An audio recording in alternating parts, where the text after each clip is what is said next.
quite a long race. It's a 25-lap race as opposed to a 20.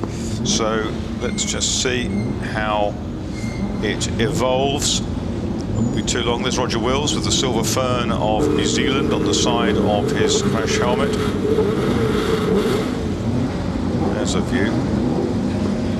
Watch the white and blue dragster on the outside of the front row. That's the Chevrolet-powered Saddler, built in St Catharines, Ontario. Away they go. In fact, the Saddler didn't really make a very good start. It was Chris Ward from the inside who was best. We've got Tony Wood on the grass down the right-hand side of the track as they approached. But let's see how it all pans out. We've got one of the white listers on the outside. Yeah, that was Roberto Giordinelli. Quick away, but he's blown it all by going onto the grass. Yeah, we're riding now with James Cottingham. He's trying to tuck in behind Giordinelli, and that was close, wasn't it? As the Lotus 15 came across him. 41 though is our leader. That is Chris Ward in the Lister. Being pushed very, very hard indeed by Julian Majoub, who in turn has got number 18, Gary Pearson, right on his tail, and Ollie Bryant, the little Lotus, back to fourth, but so much more nimble through St Mary's. Chris Ward leads down into Lambert, rocketing clear. Did he press the turbo button? Is he going to get in? No, he's going to drop it. Oh, he's going to go round. So Julian Majoub goes for a big spin. He was so super quick into Lavant, and there's a reason why he didn't get round the corner. We can spot it. I was going to say it was a very bold move to outbrake Chris Ward by that amount. I thought, has Chris been really that early on the brakes? No, he hasn't. So Ward back into first place, and but he's got now Gary Pearson right up behind him, up from fourth on the grid, and Gary's driven this car an awful lot of races in it. Okay, and we'll see how long it takes Julian Majoub to return from East Sussex. Yeah, well, Gary Pearson, who's won 12 races here over the years. He's the leading race winner at the Revival. He tucks in. Gary Pearson, who and a number 2 for the first lap from Richard Kent, Mark. Exactly, 13th up to 4th. 13th for 4th. The blue Lister Costin with the white stripes. There it is, going out of a shot ahead of number 24. So what a start he must have had. White car is Giordinelli in 14. This is David Hart. Yeah. In 31. Turning my head to see who's arriving at St Mary's. Well, it won't be number 7. Is that Chris McAllister, who said over from the States, ex-Securia Cost Longnose. Another person rejoining. And Julian Majoub came through in 22nd position in the Saddler. So it'll be interesting to see how far he can get. Hancock 17th in the Ferrari. Yes, next target for Julian Majoub is number 23, David Cook, in his little Lotus 15. Place is changing at absolutely every corner. Yeah, David Cook with the Harlequins Rugby Club colours on his crash helmet. But Pearson, who won in 1999, 05 and 06 in that Lister, with the knobbly body, the body described by Sterling Moss in period as pugnacious, which is rather good. It is. He also thought it was better than the Costin one, though, didn't he? Well, it's the Costin that's leading. Chris Ward by how much? By 0.465, the second fastest lap of the race from Gary Pearson, giving chase in the Knobbly. So there is the competition. Costin ahead of Knobbly, making a charge now. 24 goes inside Richard Kent, I beg your pardon. So Cottingham on the move now. That's the camera car. James Cottingham now has a bit of clear track ahead of him. Another Hancock 15th. I was just going to say that Mark has got there before me. And Majoub also onto our first page of our time screen. He's up to 18th. Okay, not many red cars in the race. The long shot shows us the number 4. That's Sam Hancock. He started 29th, as you say, up to 14th, picking people off left, right and centre. Field largely British Racing Green, dark green cars, some dark blue cars. But the red Ferrari just making mincemeat of the lower order cars. It's going to be harder when he gets higher up, but he's got to keep picking them off. His next target, the number 8 D-Type up ahead, that's Stefan Ziegler. Here's that replay of Julian Majoub. He's realised it's all gone pear-shaped at that point. Yeah, his braking point was 50 yards behind him, sadly. A little bit worried about the Ferrari, a little bit of puff of telltale smoke from the number 4 car. That was the spin which saw number 7, Chris McAllister, go round. Look down, check what gear you're in, and continue on your way. Pearson still absolutely shadowing Ward as they come across the line. I think the gap's going to be pretty similar. It's gone up by a tenth and a half. It's 6/10, so they're still absolutely together. They are just gradually losing Oliver Bright, who's now 4 seconds behind, but in a bit of a race of his own at the moment. Yeah, Cottingham's flying, isn't he? We're on board with. Yeah, but he got ahead of Richard Kent, so the order's been reversed in that fight for 4th place around that lap. Starting the next one, the order will flip round all over again, up the inside. Goes Cottingham, another great move at Madgwick. That, of course, was a replay, beg your pardon. Right, our lead battle. It was just 0.6 of a second. I'd suggest the first part of the lap has gone the way of Chris Ward. He seems to pulled it out. But a better exit line for Gary Pearson. He knows Goodwood like the back of his hand. Not saying that Chris Ward isn't great around here too, but Pearson really pushing that knobbly. Number 18, giving chase of 41, the smoother Costin body. Chris Ward on board. Yeah, Ward with the best first sector of anybody to date, and Pearson probably isn't that much slower. 6/10. You were right, Marcus. I didn't want to add to it, but number 4 pulled off at St Mary's. Hand raised from Sam Hancock. He'd got himself up very nicely to 13th place from 29th. But I think just trying to sniff in and see if I can smell anything, but it's about 100 metres from me. But parked up behind the dummy post on the inside of the field. That's a big, big shame. Yes, you certainly don't blow up a Ferrari Dino because you weren't watching the gauges. And he's pulled it off and saved the car. Tony Wood coming up the inside of David Hart there in 31. Will's already gone past him. Pearson's getting closer, the battle for the lead. The Knobley in 2nd place in number 18 started 4th, and he's getting closer and closer to Chris Ward. But it seems to stay resolutely. They're swapping not tenths of a second, they're swapping hundreds of seconds. That's the gap. It's still at 0.6 of a second. Well, Bruce last lap, the award was quicker by 6,000ths of a second, so absolutely nothing between the two of them in terms of lap time. They're going to come across traffic soon. It's a 25-minute late race. We've seen 20-minute races with lapping, and they're definitely going to be lapping in this. How is that going to unfold? You've seen everything that Ward can do. Pearson can match quite sideways and locked up in the middle of Lavant, but gets the power down early on the exit and starts closing in all over again. There's a back marker up ahead. Who is it? We'll see in a minute when we get the long shot. The lap record stands to Bobby Verdon-Roe in the Ferrari that's just retired on a 1:25.003. So watch those figures. Down into Woodcote. Pearson leaves his braking late. Beautiful fluid drive through the corner though by our race leader, which is Chris Ward. It's fantastic to watch these two, isn't it? They're probably the 2 best Lister Jaguar drivers in the world, I should think, at the moment, Marcus, aren't they, in historics? I would have thought so, and the 2 very contrasting shaped cars.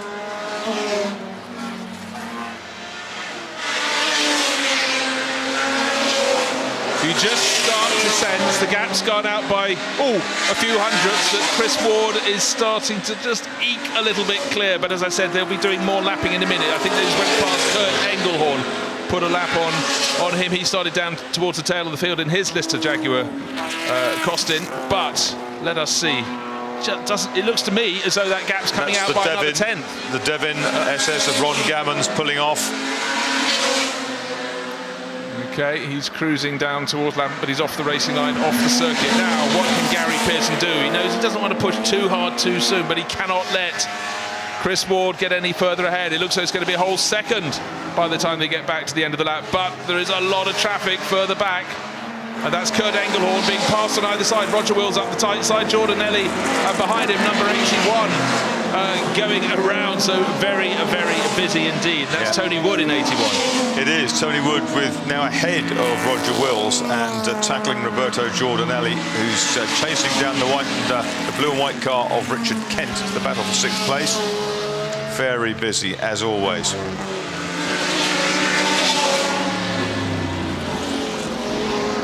And it's a new fastest lap for Chris Ward. He's come through 1:25.725. He's extended the lead by a whole 10th and a half. So Gary Pearson still staying within that second. And they're now 10 seconds clear of Ollie Bright in the Lotus. He's having a slightly lonely race now. Can't quite keep up the lead 2, but well clear of Cottingham and Kent. Yeah, it's extraordinary. And here comes Julian Majoub. Started so promisingly, but just didn't really do a great deal of braking once he took the lead by not braking effectively into 11th on the opening lap. And Majoub came past in 11th. His next target is number 11, which is Darren McWhirter in the Tajero Jag. Yeah, but Mazoub with the best middle sector of anyone, 1:26.284 is the third quickest of anybody in the race so far. So he should be in the top 10 very soon indeed. Here comes our race leader, Chris Ward, number 41, the Lister Costin. 0.866 of a second he was clear last time on the start-finish line, and he comes down towards the end of the lap. Nothing between he and the chasing Gary Pearson in the Knobbly, but there's a D-Type up ahead. I think that's the one that's spun. It could be Chris McAllister, much closer behind. And that's going to be one of the keys, isn't it? Traffic in this race and traffic management. Yes, when they're exchanging less than a tenth on each lap, and you can lose a second half or 2 seconds with just one back marker, it's still all to play for at the front. But the lead is now up to 1.5 seconds, so that's the biggest it's been yet. Jordanelli being pushed so hard in number 14 through the chicane by 81 Tony Wood, and right behind them they've got Roger Wills in the little Lotus. Seems so small right behind them, ducked down low, could almost hide. Number 52 chasing 81, in turn chasing Jordanelli in 6th place in the Lister Knobbly, and number 14. Through Madrick they go, and Tony Wood's got a better run. He's going to be making a charge as they go down to Fordwater this time, but he has to duck in behind. And Roger Wills, he's having a laugh. He's sitting in behind seeing what they're going to do. Where's he going to strike? Mazoub now in the top 10 in car number 22. Still Tony Wood probing to find a way around the Chevrolet-powered Lister of Roberto Jordanelli. And Julian Majoub has gained another place. He's got past David Hart, so he's up to 9th as he comes to St Mary's, and well clear of David Hart. You can see Mazoub in the background of that picture. You've got the 3 cars here, the 2 Listers, the Chevy car out over the grass for Roberto Jordanelli at 11th. That's cost him 2 places. Well, wait for Majoub, he'll be coming crashing up. And don't forget, Jordanelli made such a brilliant start, but went on the grass at Madrick on the opening lap. In the background, coming sideways, well, of course, it's Julian Majoub in the white car with the broad blue stripe up it. That's Sadler making it absolutely fly. He's up to 9th.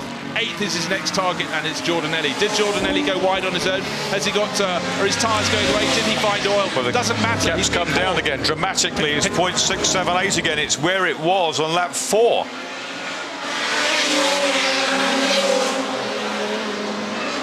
That was a slow lap for Chris Ward. He was over 2 seconds slower than he had been previously. I didn't see an error. But Gary Pearson should be right back with him down with you, Bruce. Well, he should, but he isn't. There's a back marker in the way. One of the D-Types keeps out of the way, but it has delayed, unfortunately, Gary Pearson. So all the work that gained him a half a second, he's lost again. And the person doing the most gaining is Julian Majoub, right on the tail in number 22, the tail of Jordanelli, number 14. And the little Sadlers are bound to get him around this lap. Yeah, but, guess what, guys? We're down to half distance. It took a long way to go. They've run, 8 laps now. Majoub doesn't wait for a second opportunity. Jordanelli being nice and gentlemanly and letting him through. He could see the rate of knots, whether it's the blue and white Sadler, or more to the point, the white Sadler with the big blue stripe, number 22, was catching him. This is the corner where it all went wrong on the opening lap. Not so much this time, but still a slide. There's always a slide with the Sadler, with Julian Majoub on board, up to number 8, 8th position now. Number 3, Mike Malone in the pits, I'm afraid. Yes, and as you say, Bruce, the traffic has put the Chris Ward's lead back out to actually a little bit more than it was before. So it's now 2.3 seconds. Yeah, it's almost towards double. Towards double. I turn to look out of my commentary box as they accelerate through Madrick. Want to see if there's much traffic up ahead, and the good answer is no. But there's a car that's incredibly slowly going to catch. I think it might be Kurt Engelhorn on their lap for a second time. He's at St Mary's now and approaching St Mary's. Come our race leading duo. They should catch him before the end of the lap, but such is the advantage for Chris Ward. I reckon it's more than 2.5 seconds as he comes past me. Yeah, Bryant's still chasing for all he's worth in a little 2-litre Lotus, but he's got a whole gaggle of traffic ahead of him. Yes, and he's sitting on a decent advantage over David over James Cossingham in that 3rd position. He's got past 10 and 77, so he's put them between himself and the chasing Cossingham, but way off. Riding forward with James Cossingham, going down to 11th, traffic 2 abreast in front of him. That's not what he wants. Oliver Bryant, though, is clear of that duo. 77. Oh, do you want to go outside it? Inside number 10, you've got to go inside number 10. He nicks inside Robert Kaufman in the red, Lister Costin. Now 77 should be gobbled up. That's Tarek Mahmood and it's Cooper Monaco. But unfortunately for him, the car he's chasing, Oliver Bryant, has pulled further clear. The Lotus Climax 15 is down into Woodcote, but now it's clear track ahead. But another back marker to be dispensed with. Yeah, another Jaguar D-Type, that fin tail. Wait till after the chicane, nice and patient, get your exit speed up. Carry big speed. Hope the Jag driver's seen you. That's Joe Bamford in the wars earlier. Nice acknowledgement from James Cottingham. 3.1 seconds is going out, only going one way now. Yeah, no clear, obvious reason, but the traffic, I don't think, particularly affected them on that lap. It just seems that maybe Chris Ward's kept his tyres that little bit sweeter. Certainly we saw Gary Pearson working his very hard in the opening handful of laps to give chase and catch up with Ward. Into the top 10 now is Darren McWhirter in car number 11. Another pit stop. That's Mike Malone back again.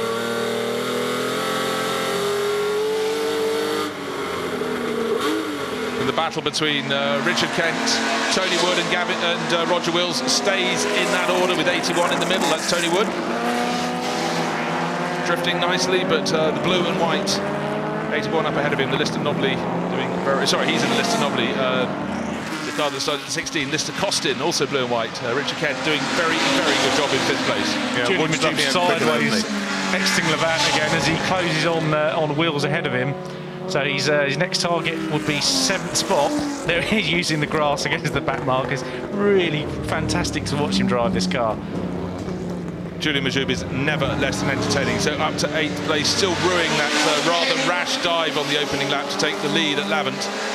About the shortest lived lead you could have. He went straight on the corner turn right. Cottingham's just done his best lap of the race, a 1:27.138 in 4th place, car number 24. 1.9 seconds now behind Oliver Bryant and catching him. Aha. I think Bryant was slightly traffic affected on that lap marker. Sure. I don't think there's a swing in performance, but certainly the swing in performance is the difference between 1st and 2nd. Here comes Julian Majuba. Look at his work at the wheel. Always got it rocking. But his face looks just so calm.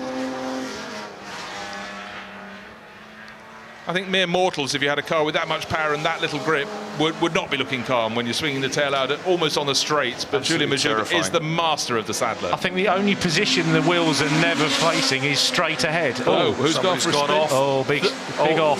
One of them was 77, which is Mahmood. Was it? And we've got 2 in the wall. Oh dear, number 11. David Hart's one of them, and the other one's McWhirter. McWhirter and Hart in the bank. They've been fighting over 10th position, and Mahmood was a lap down. They were going past him, but all 3 off. See what happened. Well, it's the start of St Mary's. Oh, dearie me. McWhirter hit the back of Mahmood, didn't he? And then careered off into the bank. Well, there was a car coming just across the bows of Mahmood, and I think he lifted a little bit. It was Jordan. Was it Jordan Ellie? Yes, it was.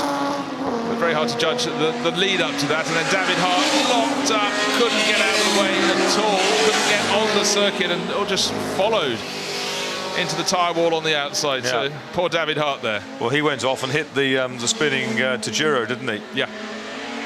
And Kaufman on the grass trying to avoid it in the number 10, Lister Costin. So just under 7 minutes on the clock. I went off the lead, but the lead has gone out to 6.9 seconds. Chris Ward, there he goes, leading through St Mary's. Whole gaggle of cars behind him, and that will help him yet more. It might have closed the gap to the lead, but it should now go out again. Gary Pearson's got to get past them too. That also shows the graphic on the screen that Julian Majuba's next target is Roger Wills and 7th place. So look out for Wills in 52 around the circuit and the chasing Majuba in number 22. Yeah, I don't think that gap is 6.9 seconds now, Bruce. I think Gary Pearson's back closer again. It shows how it goes up and down in traffic, but he's still got to find a bit more pace to actually get on terms to challenge Chris Ward. Yeah, it looks like it's down to just over 2 seconds now as they sweep through Woodcote. So what was lost in traffic was regained by Gary Pearson. Safety car. Safety car then. Well, we've got the two cars. We've got number 11 and number David Hart, looking for him. Number 31 down, obviously. Mahmoud in 77 made it back to the pits. Yeah, he rejoined, but David Hart and Darren McWhirter in the Tejero in the tyre wall on the exit. Well, no, the exit, the first part of St Mary's, the right-hander. And as the Tejero came back out of it, he was hit by the Lister, wasn't he? Cottingham has come past us ahead of Bryant in third. Oh, yes. There was a 7 D-Types off as well. That's Chris McAllister, unfortunately, in the ex-Courier Cost car. Well, he had a spin earlier. I don't know if that was to do with... You're not going to pull the arch off a Jaguar D-Type by hand. Julian Majoub did get past Roger Wills. He's now behind the safety car, going to be up behind Tony Wood. Darren McWhirter surveying the scene up on the bank. The taller Darren McWhirter looked absolutely dismayed. As well he might be. Mazoub have got up to 7th. If this race does actually have any more life in it, there will be another drag race. Won't they just? Next target, Tony Wood, number 81. So the safety car leads them past the scene of the fallen, the entrance to St Mary's. Those two cars are well embedded in the bank. They'll want to try to move those in the next 4 minutes by the looks of things. Now, do you think we'll be able to get this race restarted with so little time left on the clock on the two cars, Darren McWhirter and David Hart, number 31, his Lister Costin and Darren McWhirter's Tejero? Can we get those removed? What it has done, though, come what may, it's closed Chris Ward's advantage down to nothing. He's got Gary Pearson back to where he was until the last handful of laps, just 1 second behind. Waiting for the restart. You can see the safety car boards up around the circuit, the white board with the black lettering, SC, and the waved yellow flags as the marshals do their jobs.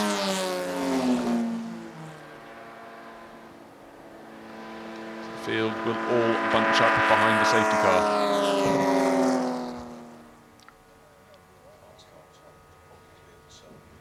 Now we think this race won't. We're not entirely sure they're going to be able to remove those cars from the entrance to St Mary's. I think they're going to flag it off pretty imminently, to be honest with you. 41 and 18 continue to lead the way. They're done for this race. Chris Ward and Gary Pearson, 3 minutes to go. They won't be able to move those two cars from the bank, and they won't be able to move the D-Type either. And the checkered flag is at the ready, we are told. There it is, and the race is going to finish under a safety car with another win for Chris Ward in 41.